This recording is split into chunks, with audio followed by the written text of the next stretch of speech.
Kuat pula. Cepat nasi masuk pula.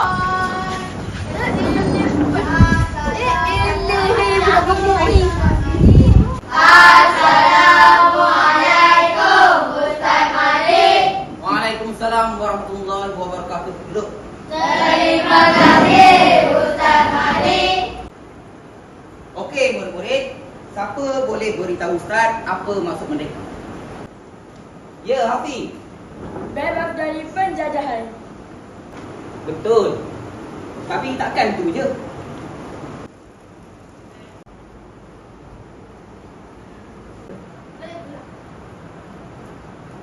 Merdeka apabila kita saling membantu.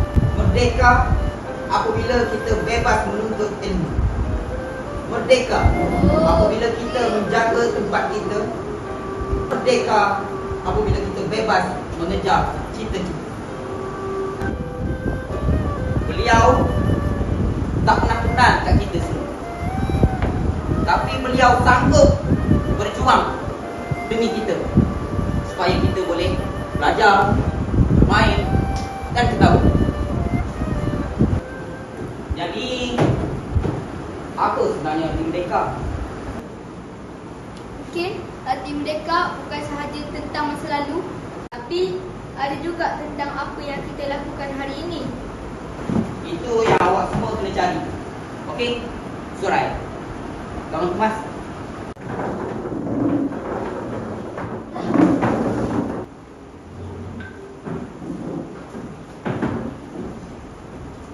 Esok hari pelancaran kemerdekaan.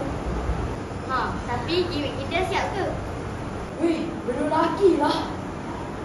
Kalau merdeka tentang menghargai perjuangan dulu, apa kata kita bawa semula suasana zaman dulu? Nak tak? Jom, maksud kau? Kita ceritakan sejarah guna cara kita. Faham tak? Yalah. Kecik kerate pula.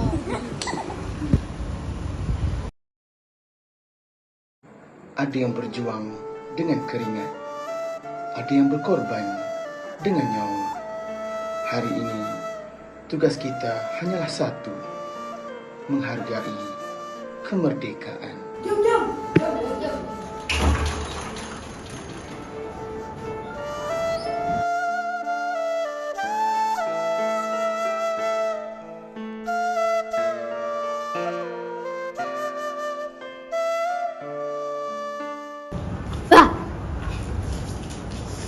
Korang ingat video ni dah habis ke? Tengok belakang.